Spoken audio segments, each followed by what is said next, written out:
Welcome to Expressions of Leadership. I'm your host, Michele Kawamoto Perry. In every episode, we explore how people from educators and artists to executives and entrepreneurs lead with authenticity, rise through adversity, and share the wisdom they've gained along the way. Today's guest is Erika Parjus, a certified sommelier whose journey through the hospitality and wine industries is a story of curiosity, resilience, and purpose-driven leadership. Erika began working in restaurants at just 15 years old and has since built an impressive career spanning beverage program development, wine education, private client management, international wine logistics, and leadership roles at some of the country's most acclaimed restaurants. She currently serves on the team at Osteria Mozza and is the co-founder of Vin.Vitalité, a nonprofit dedicated to advancing women in wine through education, mentorship, and opportunity. Erika, welcome to Expressions of Leadership. It's so great to have you. It's so great to be here, Michele. I've been very much looking forward to this. So now, Erika, you have described yourself as a painfully shy child.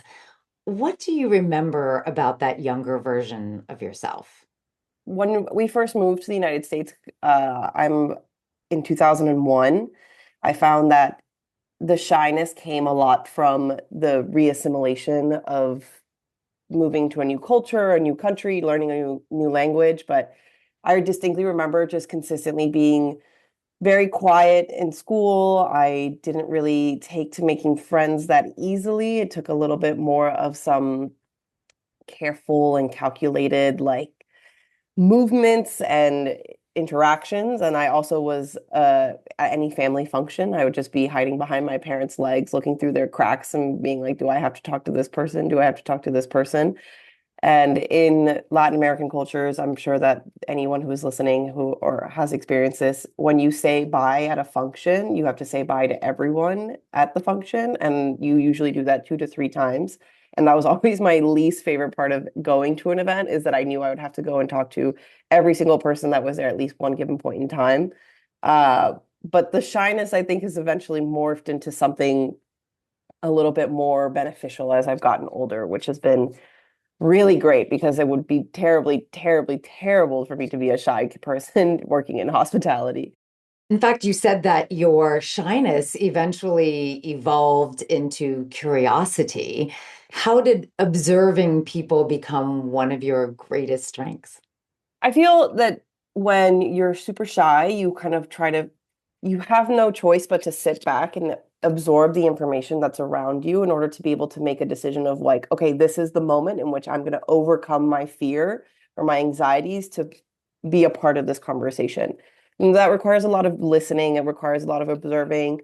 I have a distinct memory from early on in grade school where there was a moment in which we were doing group projects and we were just talking about something in relation to activities we'd like to do with our friends and our family. And someone mentioned going to the movies. And I was like, okay, this is it. This is my one part of it.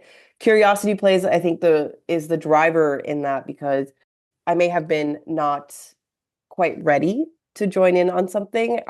Curiosity was what kept me engaged in these conversations and these scenarios. And as I got older, curiosity has played a very significant role in my life, because there's no way in the world that I would know everything and anything about anything unless I asked about it. And in order to overcome shyness, you have to just put your foot forward. And curiosity was like, well, I really need to know why this is done in this way. Why are you speaking about this in this way? The biggest enemy in life is the question of why, because if I don't get an explanation for something, I'm never going to let it go. It's really too challenging to have to let that sit unanswered. Now let's pivot to your start in hospitality. You started to work in restaurants at just 15 years old. What drew you to hospitality at that time? It's a lot of my relationship with hospitality has just been, it was the option that has always been there at any given point in time in my life, and has always offered me opportunity when, In Florida, you're allowed to start working at age 15, usually at a supermarket. But unfortunately, everyone who is age 15 in my hometown wanted to work at the one supermarket, which was Publix. So the applications were competitive. You had to know somebody who worked there. It was my first taste of like, oh, this is what the job market must be like. I gotta get into it really quick. So in the same plaza where the supermarket was a new Spanish restaurant that was opening called Cien Montaditos, which I was very much the youngest person on staff there. But when I first started working there, they were very enthusiastic about my personality, my desire to work, and that's what the always been has been the driver is that I come from a family that is very work oriented. Our parents have worked very hard. Our grandparents have worked very hard to provide new opportunities for every new generation, and so that's something that was deeply embedded. And so when I finally had the chance to start contributing to myself and what I felt was like the legacy of working, being a working immigrant family, I was like, I'm going to take it. And so I started working at this restaurant. And originally I was greeting people, I was working behind the bar. And then they found out I was 15 and they were like, time to go to the dishwasher. So I started out actually washing dishes for a little bit. And then I eventually worked my way up to being a line cook. And then to a certain extent, I was able to serve, but I wasn't able to do alcohol or anything like that. And this has been a common trend throughout my career because I started so young in hospitality. Alcohol and I have had a very restrictive relationship until the moment I turned 21, which kind of explains why I took the plunge, proverbially and metaphorically and literally, into the world of wine because it had been restricted for me for so long. But I digress.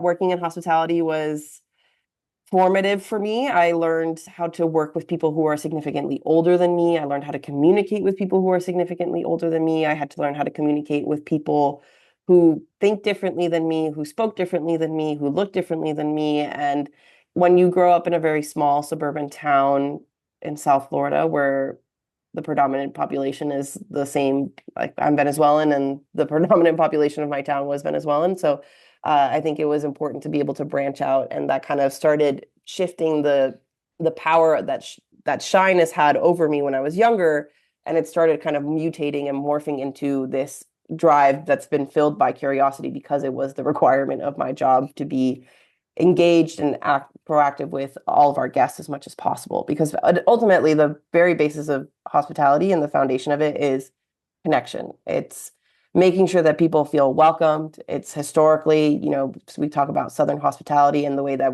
our hosts, should bend over backwards to make sure that our guests are feeling comfortable and safe and welcomed and included. And that's always been a good backbone for me. It's been a foundational pillar of my career is that you always have to start with hospitality. Everything else will kind of fall into place after that. Well, speaking of this Venezuelan influence, you grew up in a Venezuelan household, and Mhm. their traditional professions are highly valued. So things like being a dentist or a doctor or maybe a lawyer. How did your family react when you decided to choose hospitality? Originally, they viewed it as like, okay, this is great. You're starting off, you're working, this is going to be good. You're going to go to college. I went to University at American University, and I started off as an international relations student. And then I had promised myself, I was like, I am not going to work in a restaurant while I'm in school. This is just not, that was a phase of my life. It's done and dusted. 48 hours after moving on campus, I had a job at a local wine bar down the street as a server. So, and then about 4 weeks into working that, they had given me the keys. So I essentially was a supervisor within the first 4 weeks of me living there and being in school as a freshman. So I think that my parents' expectations of me to pursue a degree in international relations, which, leads into the traditional government policy work. And we have one of my grandparents is a diplomat. So it was like kind of that was the expected trajectory. So when it was curbed and sidelined by hospitality, I think they were a little taken aback at first. My dad's an engineer, my uncle's an entrepreneur, my other uncle is in politics, my cousins are bankers, my cousins are architects, and my brother is an attorney. So I've definitely been the black sheep of the family for quite a long time. And then I would say, as I started to pursue wine more seriously and hospitality more seriously, there was a lot of conversations for many many years of, is this what you want to do? Is this is a lot of work? Like, are you really getting gratifications for this? Like, does this really move you in the way that you are claiming it moves you and inspires you? And one of the great fortunate things that is that I learned very early on that I have a passion for this, and not many people get to say that they have a passion for their career or their job. I'm very fortunate to be one of those people that is able to work passionately for something that brings me a lot of joy and something that I'm actually very good at. Very recently, I think they finally have come to terms that this is it. This is what it's going to have to be. But I had a really meaningful interaction with Gustavo Dudamel, who came into the restaurant, and we not only bonded over, of course, our love of wine, but also just the impact of being Venezuelan. And, our community is very small. We're largely very displaced around the whole world. So whenever we get a chance to see each other in public or we have these interactions, they really drive home. And when I shared that experience with my parents, I think they were finally like, this is the beauty of what she does. It might not be traditional in the sense that it's a Monday to Friday, 9 to 5. It might not have the same impact that, being a lawyer or being a doctor or anything like that, but it commands its own presence and respect. And when I'm in the room with people who, are CEOs and presidents and royalty and also just high profile figures, I have access to people that they would never in their entire life imagine ever meeting unless it's by super chance. But that's something that I've gotten very used to because it's a norm for me. So I think that they've realized that there are benefits to every career. There are drawbacks to every career. But in this case, because I threw all of my ambition into it, my heart and my soul into it, the results have been only possible because of the outcome of how much I've invested into it. Well, and going back to this idea of being in rooms with some very influential people, many leaders feel pressure to be the loudest voice in the room, especially when they think they need to impress others. How has being naturally observant influenced the way that you lead? I feel that the most important part of leadership is being an active listener. And being an active listener means that you have to remain quiet when other voices are talking in the room. You have to be able to observe what the reaction is of the crowd and to what the information that's being spoken about. In our line of work, we're always hovering in the shadows, but we are expected to appear when we are needed, even if it's not outspokenly requested or demanded. I think for leaders, the need to be the loudest person in the room is something that comes from, for me personally, I believe a little bit of insecurity because they may not always feel like they have earned their place in the room, and the only way to stand out is kind of peacock a little bit. But I found that the most successful leaders that I've worked for and the mentorships that I've received, those are the quiet leaders. Those are the ones that listen. They are active in every conversation in the room. It just may not be a vocal participant, but part of being an observation-driven leader is that you get all of the information that's happening all at once, and that's you take a beat and you make your decisions and how you proceed after that.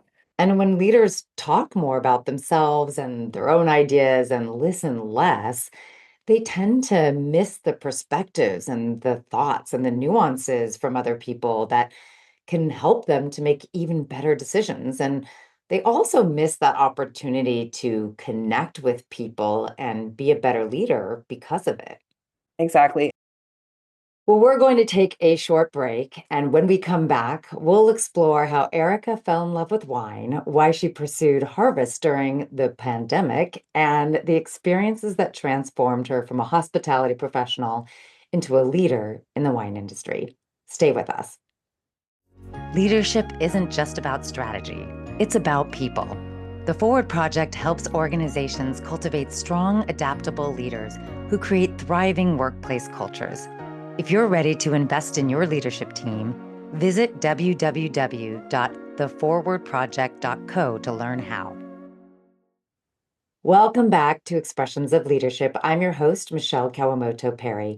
And today I'm speaking with Certified Sommelier Erika Parjus, whose remarkable career spans hospitality, wine education, beverage program leadership, and nonprofit advocacy for women in wine. Erika, what was it that first captivated you about wine?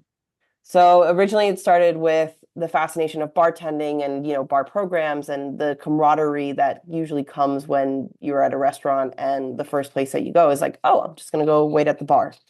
So that started there. And then very quickly, I realized that maybe bartending is not for me personally. I'm very good at it, but at the same time, it requires a level of patience and speed that I think I wasn't prepared to have at the time. So wine became the second natural option. I was working at a restaurant called RPM Italian where I had the opportunity after I graduated college to join either the wine team or start my career as a restaurant manager full time. And the great thing about wine is that it doesn't grow in just one place. It comes from many, many places all over the world.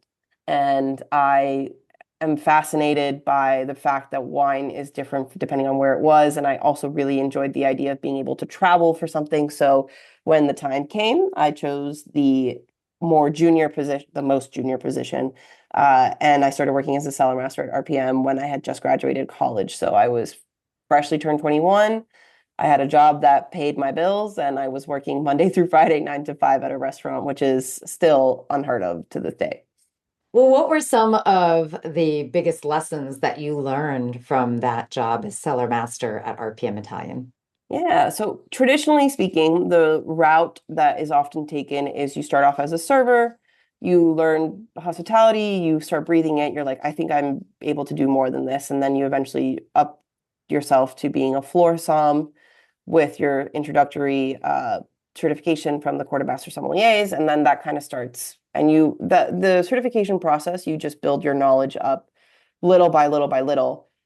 However, the more advanced you get, the more emphasis there is on what is known as the business of wine. Because at the end of the day, what we're doing is not just shepherding people into getting a Cabernet versus a Pinot Noir. We are the primary revenue generators for restaurants.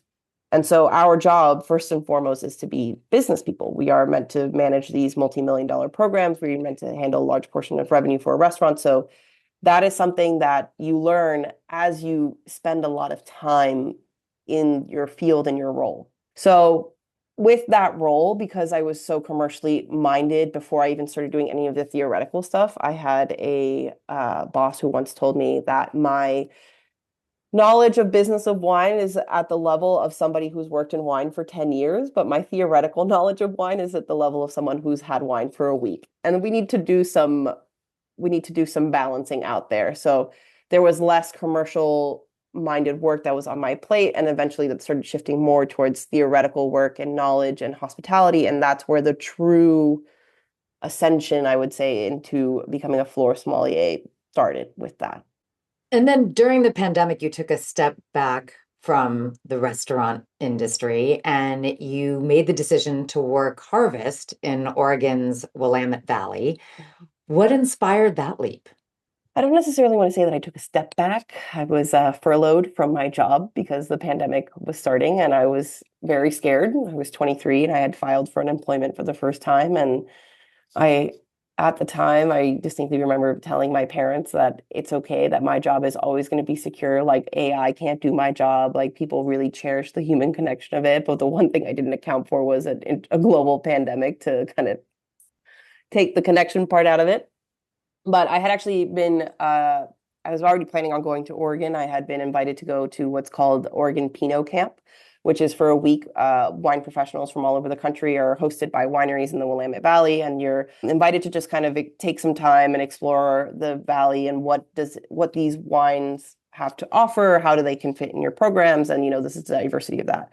Naturally speaking, that was also canceled, but I had called up the winery and I had said, well, I really still want to come. Is there a chance that I can come work a harvest with you all? And the winemaker was thrilled. He was like, yeah, I need interns. And he's like, have you ever worked a harvest before? I'm like, nope.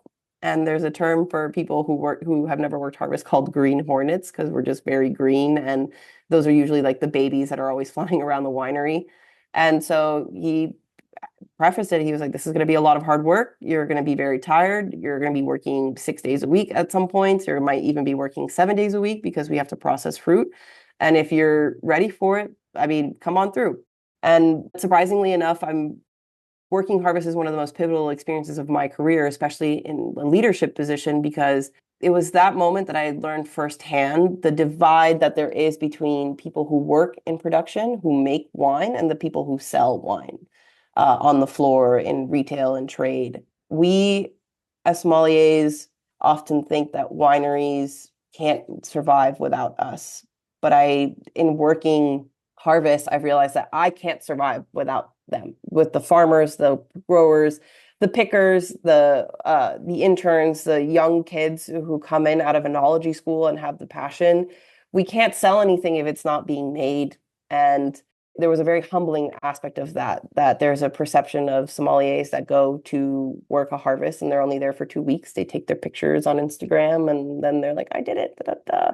And so when a lot of my crew they're like, oh, so how long are you here for? You're here for what, 2 weeks or whatever? And I said, nope, I'm here from August to the end of November until you all send me home. And that was kind of the big shift with my own interpersonal relationships with them, because I think that they had this preconceived notion that I was just there for the gimmick of it all, but no, I actually was there to learn and to be humbled and to be taught. And when I fell into a tank of wine, it was my own silly mistake. I was fished out quite promptly, as opposed to just being left to fend for my own devices. So I think that's how I know that I made some good friends there. Well, this whole idea of humility is incredibly important, and leadership often requires balancing confidence with Mm. curiosity and humility. How have you managed that balance as your expertise and your credibility grew in your field? I think I'm still working on it, honestly. I think this, first and foremost, time and age and experience is fundamental in that.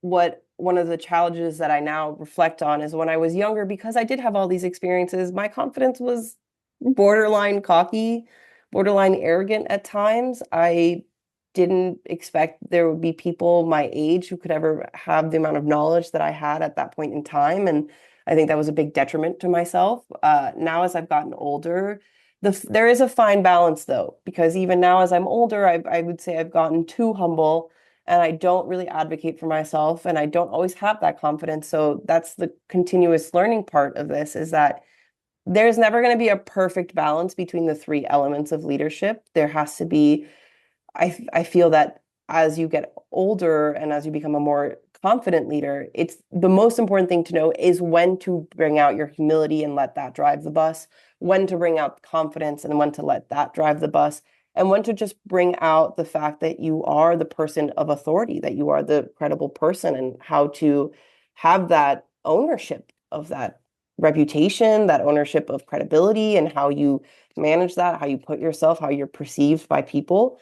It really is dependent on the conversations that I'm having, but I found that the most successful that I've been in is when I managed to balance confidence with integrity and with humility.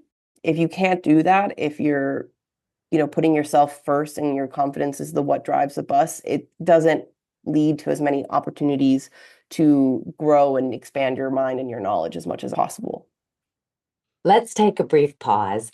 Up next, we'll discuss Erika's first leadership roles and what she learned about leading teams and creating memorable guest experiences. Don't go anywhere. Are you looking to connect with an audience passionate about leadership, growth, and success? Become a sponsor of Expressions of Leadership and align your brand with inspiring conversations that make an impact. Contact us at letstalk@expressionsofleadership.com to explore sponsorship opportunities.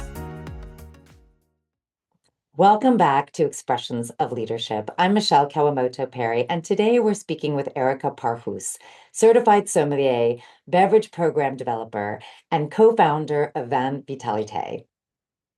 Erika, when you returned to Washington, you stepped into your first beverage director role. How did that opportunity come about?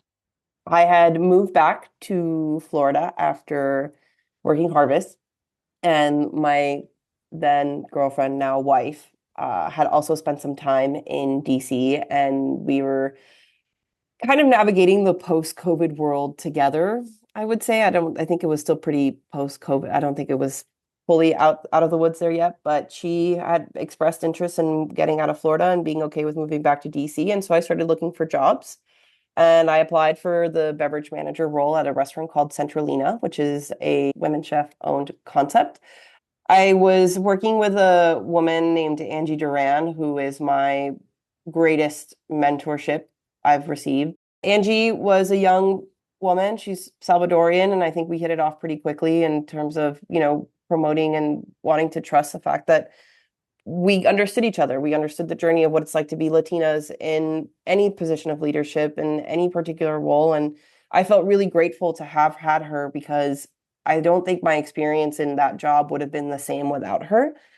But my first leadership role was extremely challenging because it went from being a beverage management role that was being overseen, just, seeing the beverage program for three concepts, to very quickly being kind of a baby director of operations role. I ended up having to oversee scheduling for three different restaurants. I was helping with hiring and interviewing, and it felt really strange for me to be 23 years old and I was interviewing people who had more years of experience in hospitality than I did, and kind of getting their vision and their what they expected. So that was a really challenging aspect. It was a lot of learn on your feet. And at the time, to add another layer to that, was the ever-changing COVID policies. That was a time frame in which DC still had dining restrictions. But what I did do and what I stuck to was the things that I knew how to do. I had a beverage program that was operating at a very, very high cost of goods. Traditionally speaking, you want to be within the 20 to 28% cost of goods for any wine program. 30% is usually like the average for sustainability. But if you really want to maximize profits, you want to be in that lower cost of goods percentage. And so I was able to bring that cost of goods down from 34% to about 20.4% across all three concepts. And especially when a time period in which you're pinching every penny, you want to make sure that you're doing right by not just your restaurant, but your staff, your ownership. You want to make sure that what you can do is give that big cushion of relief as much as possible. And so that's one of the biggest lessons that I learned throughout my time building a program. And that job, while it did give me a lot of great benefits, I learned that it was very important to have boundaries and that any good leader should have boundaries with a job, no matter how much you like them. I was working 90 hours a week. It ended up taking a toll on my health, on my relationships, on my friendships. There was a rumor going around that my wife didn't actually have a partner. It was someone that it was a figment of her imagination because I was just not able to attend social gatherings. And that's the big sacrifice of this. The nature of this industry is we're not there for those moments. And eventually there is a time which you have to make those decisions. And my decision to leave that job was one of the more difficult ones that I had to undertake because it was my first big job, my first big role. But unfortunately, I had to take a step back because it was too much for me. And I didn't want the people who worked there to suffer because of my lack of strength at the time, which was rather just my lack of experience. But it was just, I had to take that step back. And when you were managing these programs, you had to work with a variety of team members. How did you build trust with team members who may have seen the world differently than you did? I start with genuineness and integrity. I find that you can only get to know people. People will only allow you in. People will only start listening to you if they know from the get-go that the way that you're presenting yourself is exactly how you will always interact with them. I'm very much of the philosophy of I like to speak to people the way I like to be spoken to. I think that is a very easy way to earn respect and give respect to people. It's a great way to keep active lines of communication, and that's what I did with them. The staff, when that moment happened in which I was the only manager for between those three concepts, I was very upfront and honest with them. I would tell them, this is my first time doing this. I am capable of doing this. I want you to teach me. Let me know if I'm doing something wrong. If I mess up your schedule or I miss something, please tell me, because the only way I can do this better is if you all give me the feedback that's critical to maintain the fluidity of this team. And of course, when I was 23, disciplining somebody who was 45 years old, who had been doing this job for a lot longer than me, it was something that was very challenging for me. But at the same time, they understood that when there was time for these conversations of like, how are we going to fix this, that acknowledge the problem, because it was done in such a soft, neutral tone. And it wasn't in the raised voice, like, I'm going to assert my authority over you type of way. I found that the results were very much instantaneous and there was less pushback. There was less tension between me and anybody who had to be, reprimanded in any way, because we tackled the problem together, as opposed to saying, you are at fault here and it's my job to let you know that and to hold you accountable for those actions. I believe that in being very open and being very transparent with staff about my inexperience allowed us to shoulder a lot of these burdens of what we were experiencing together. And I continue to have that practice. Sometimes maybe I was not as in other roles, I may not have been as nice, because again, we talk about the credibility and having, as you grow a little bit more, that confidence. I would say sometimes that didn't always carry through to my roles, but whenever those instances happened, it was a nice kind of stark reminder as to why it's better to lead with humility and transparency and genuineness, as opposed to leading with authority, leading with aggression and expectations of commanding respect. Like, I fully believe that I was successful because I earned everyone's respect. It wasn't something that I was expecting. Well, what about mistakes? What leadership mistakes taught you the most? I am still learning. I would say that I get snippy sometimes, but the biggest mistake I learned as a leader very early on is when I flew too close to the sun by telling people that they will never know as much about wine as I do. It was a restaurant that was opening here in West Hollywood. And when we were doing the staff training sessions, it was a lot of activity, it was a lot of cacophony because we were tasting food. And I, instead of commanding the room by saying, hey, everyone, like, let's focus, I may not have said words like, shut the up. And I think that is a very big mistake, because I didn't understand the gravity of what my impacts of my words had on people. And that sort of cocky by nature of, I'm the most knowledgeable about this one subject in the whole room, but that's the pothole. That's what leads into very, very bad relationships with your staff. And so I learned from that moment. Of course, big leadership mistake is letting ego just dictate all of my interactions and the way that I approach any conversation. That's where the big swing to a lot of humility comes into place, because after being burned by letting my ego and my confidence kind of take the seat, the driver's seat, it was very impactful to learn to kind of take a step back. And you have to keep doing it. And again, being a leader is continuously learning. That's where the curiosity drive that I have is so impactful, is that if I stop learning, I will not be a better leader. Period. End of story. We're going to take a short break. And when we return, we'll talk about community, mentorship, the creation of Vin.Vitalité, and why creating opportunities for others has become such an important part of Erika's mission. True transformation starts from within. The Forward Project partners with organizations to create meaningful culture shifts and develop leaders who inspire real change.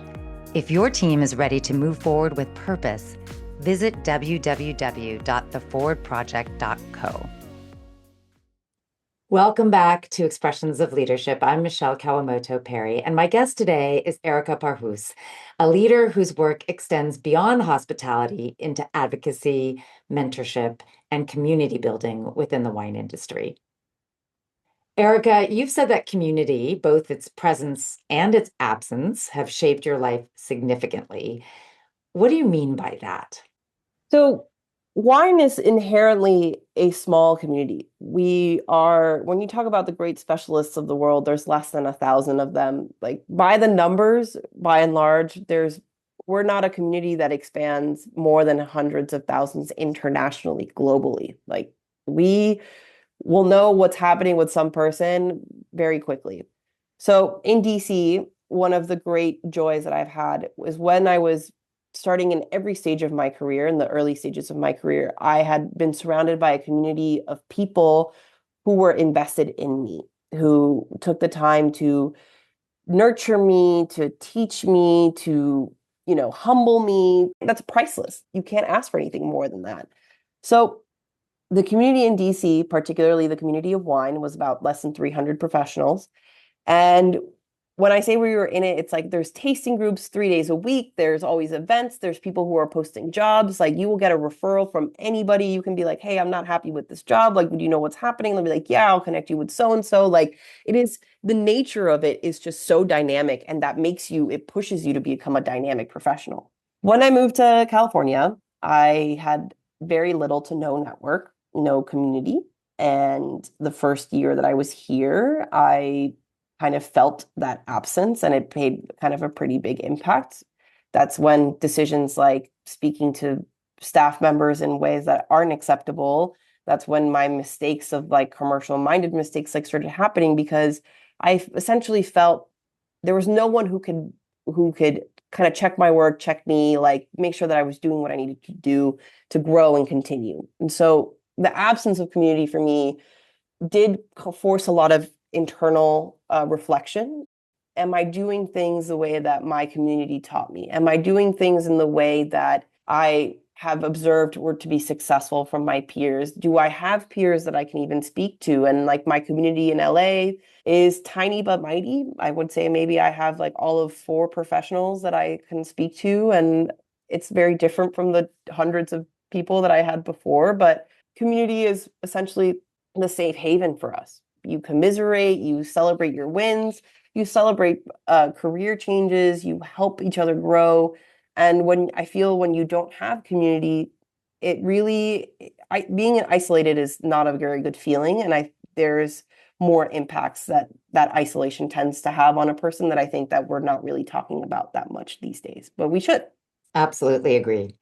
And at one point, while you were in this professional sisterhood, if you will, you started to see that many of these women's contributions were being overlooked publicly. What impact did that have on you? I mean, it's awful. You see women who have been around the block for 20 years, who are champions, who are game changers, who are trailblazers in this industry, and then their work is not even being acknowledged. The whole concept of Vin.Vitalité started because of that. I mentioned I was working previously with Angie Duran. Angie and I had several projects that we worked on together. We opened up a wine bar called Bottles Wine Garden, in which that made me at the time one of the youngest faces of a wine bar in the city. I was 26 when I was tapped to be the face of that, and Angie was my operational partner. She took care of all the commercial operation things that I don't know, like getting permits from the city and stuff like that, while she gave me full creative reign of the beverage program. And what we started at Bottles was the intention was to make a space where people, mostly women, would feel comfortable and welcomed to enjoy wine with friends, with family, with dates, with themselves. And so I took a lot of inspiration from the other women who had been in the city, who had been doing these projects, who had taken the leap of faith to do that. There was a daily column that was happening with who was then the Washington Post food critic, Tom Sietsema, and he always does like weekly chats with subscribers. And a subscriber had asked, what are some places that have women sommeliers? Like, I'd love to continue to support the work that they do.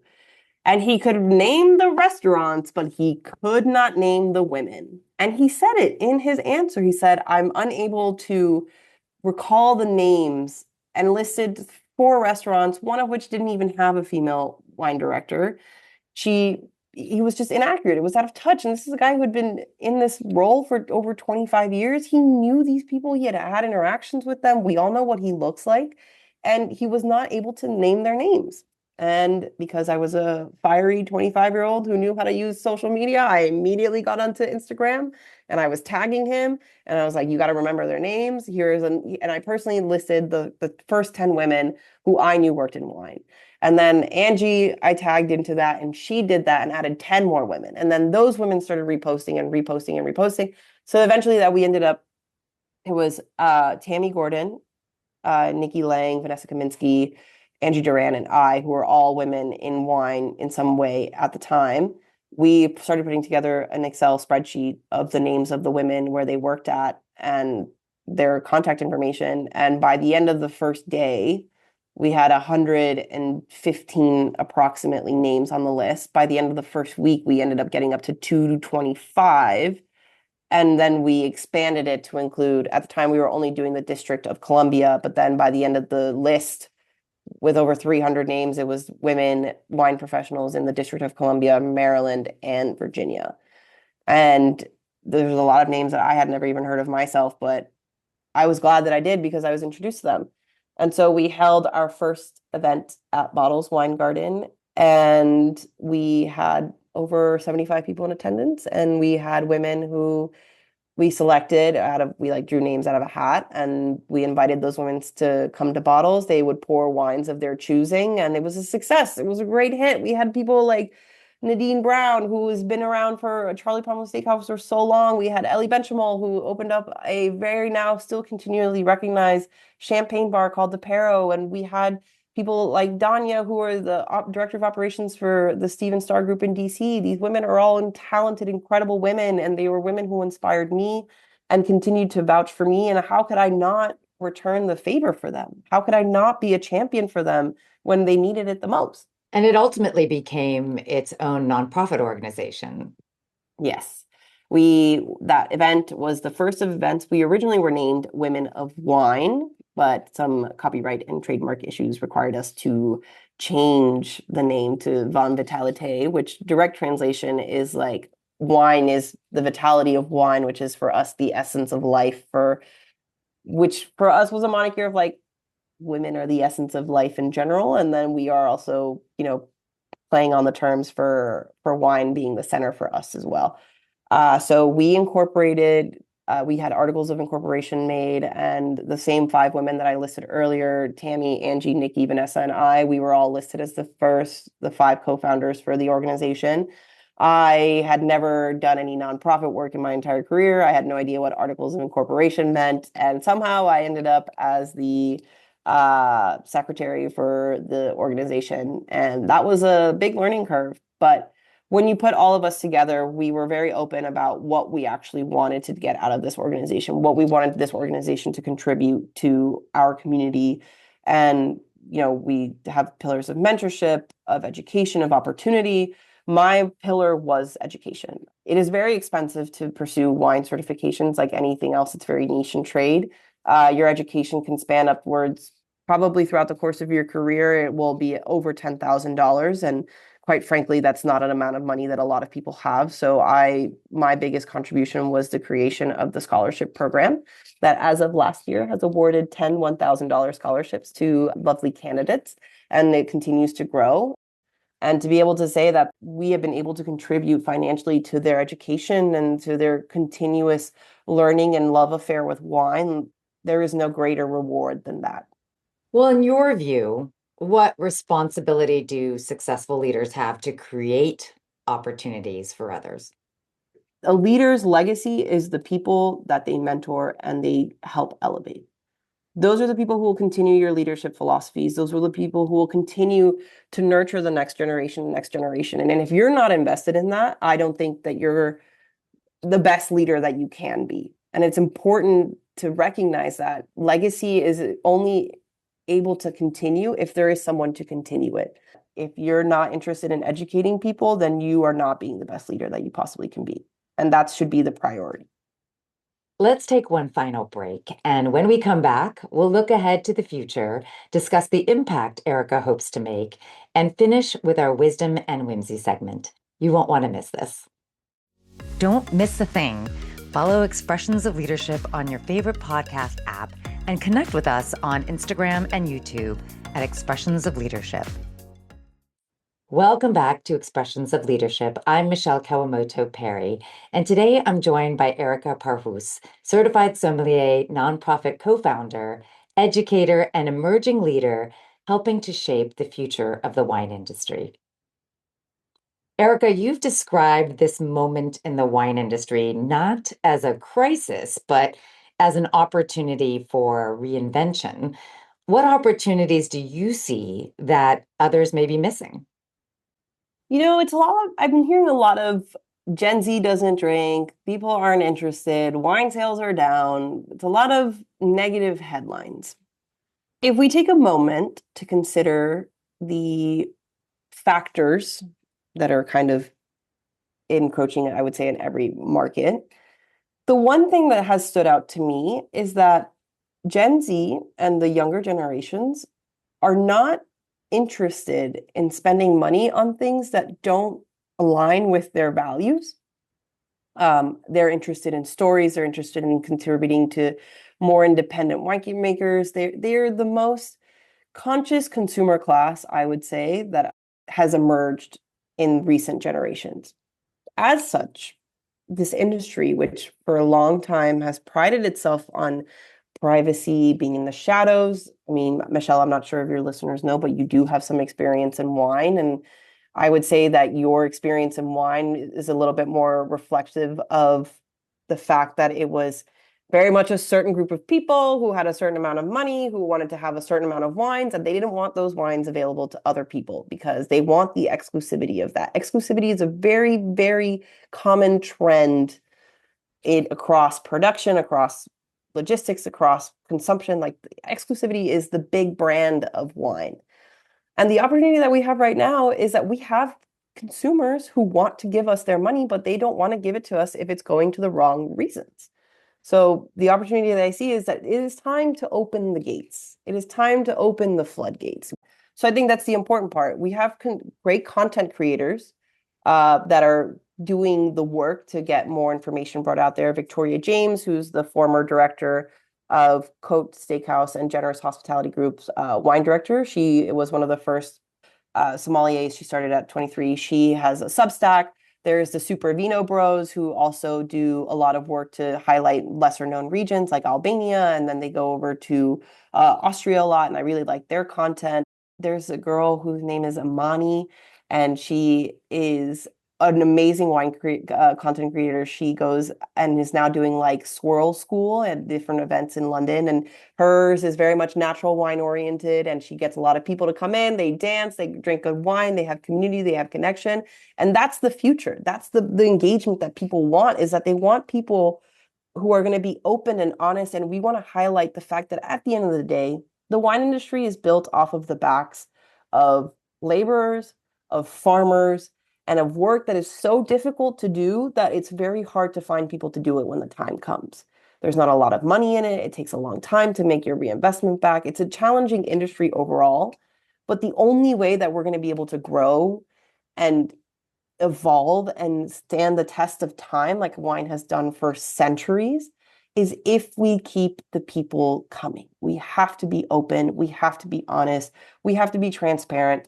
If you want to sell a bottle of wine that's $600 retail because you can only have one vineyard that you're working from, and that's what makes it special, you have to be okay with the fact that there's going to be criticisms about that. There's going to be people who are not going to be interested in buying that. But the people who are going to be there to support you, those are the people that you want them to spread that news. It's like you asked me about like being a leader and what legacy is. For me in wine right now, the opportunity is that our legacy needs to open our doors. We can't be exclusive anymore.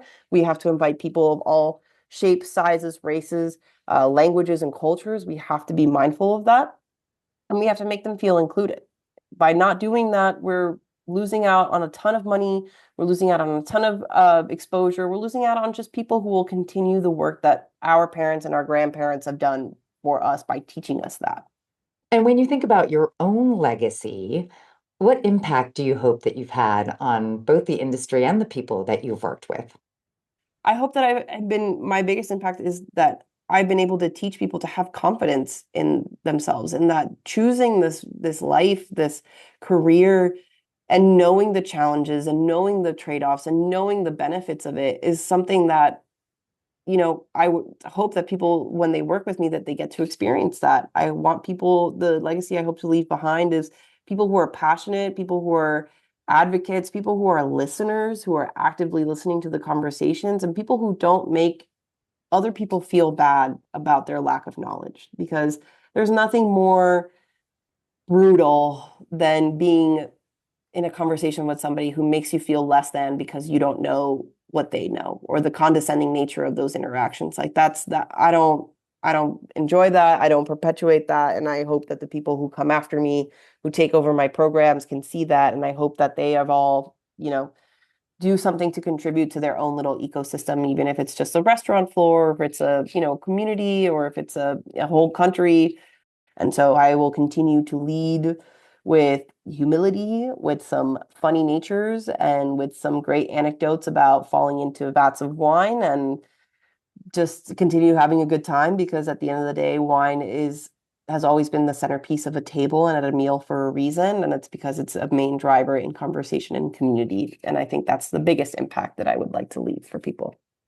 Erika, how can listeners learn more about you, Vin.Vitalité, and the work that you're doing? We can continue with Vin.Vitalité. You can follow them on LinkedIn. It should be Vin.Vitalité, VIN, period, VIT, LITE, period. They are on LinkedIn. On Instagram, it's women at Women of Wine DC. It should come up with the VV logo. And then for my own personal adventures, you can follow me on LinkedIn. My Instagram is currently private, but you are always welcome to follow me on Instagram at Erica_CPR.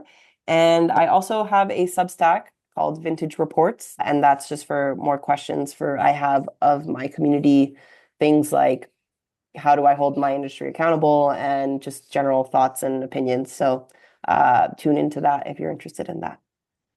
Well, now it's time for our Wisdom and Whimsy segment of the show, where I get to ask the guest one advice question and one fun question. Starting with the advice question, you said that community has played such an important role in your journey. What advice would you give someone who is searching for the kind of community that helps them grow, belong, and become more than they thought possible? My number one biggest advice in that sense is, outside of just being yourself and being open, is that you just need to ask the questions. You ask of the people in your community, hey, I'm looking for this resource. Hey, I'm looking for a mentor. Hey, I'm looking for feedback on something that I'm working on. And you can't have the answers to those questions unless you ask them. And for community, the important things are that you are yourself, that you're honest, you're transparent, and of course that you listen to what they also have to say for you. If your community that you are a part of or that you're looking for is a little bit more challenging, or it's a little smaller than what you were anticipating, it requires you to have patience, it requires you to show up, and it requires you to be active. Whether it's through listservs, whether it's through emails, whether it's through trade events, whether it's through small events at someone's house, like they invite you over for dinner. That is it. If you want to have a good community, it's all about how much you put into it, and a good community will give you that back and then some in return. So my biggest piece of advice is just ask the questions and tell them what you need, be honest, and continue to show up. And now for the fun question. You spend your life helping people discover wines that they'll love. If you had to pair a wine with each stage of your life, childhood, young adulthood, today, and the future, what would those wines be and why? So I think in childhood, we're drinking lemonades, we're drinking fruit juices, but not necessarily like the early stages of it, like what we call verjus in the world of wine. It's just like it's just the basic grape juice. That's kind of it. It's the neutral kind of, the floor or the opportunities are endless with what you can do with that. In my young adulthood, I would say in my college years, unfortunately, it was barefoot Riesling, because it was cheap, it was sweet, and tasted good. In my young adulthood, I think I finally started branching into what I would say is like Pinot Noirs, specifically California Pinots. I think those were just smooth and easy, and it was information that was easily digestible for me to learn and understand. In my career now, I'm drinking very old Barolo and older Italian wines and older French wines and older Spanish wines, because I tend to no longer really enjoy that much fruit in wine. I like more savory, more tertiary flavors. And then in the future, it's all about champagne. It's all about champagne, because There's no situation that champagne can't fix. You have a bad day, champagne. You have a great day, champagne. You have some fried chicken, champagne. You're having some omakase sushi, rosé champagne. But that's the future. The future is as bright as a glass of champagne. I am right there with you. Well, Erika, thank you so much for joining me on Expressions of Leadership. From a shy child who carefully observed the world around her to a leader creating pathways and opportunities for others, you've really shown that the most impactful leaders lead with curiosity and empathy and certainly generosity. And I'm so grateful for your time and your insights, and also the work that you're doing to strengthen the communities around you. Thank you so much for having me, Michelle. It's been a wonderful time spent speaking with somebody who not only is a big, fat, passionate fan about wine, but is also someone who has different exposures to different types of leaders. So it's always nice to be a part of your community as well. So thank you so much for having me. And to our listeners, thank you for joining us for another episode of Expressions of Leadership. If you enjoyed today's conversation, please share the episode and leave a review. You can also follow us and subscribe to Expressions of Leadership wherever you listen to podcasts, and connect with us on Instagram, YouTube, Facebook, and LinkedIn. Until next time, keep leading with purpose, curiosity, and heart. If you haven't done so already, make sure to click on that follow button so you don't miss out on future episodes. Have a guest you'd like us to interview? Questions, ideas, or just want to say hello? You can reach us at letstalk@expressionsofleadership.com or connect with us on Instagram or YouTube. We'd love to hear from you. And as always, thanks to our amazing team behind the scenes for making this podcast possible, including our sound engineer, Graham Palmer, and my chief encourager and advisor, Jeremiah Higgins.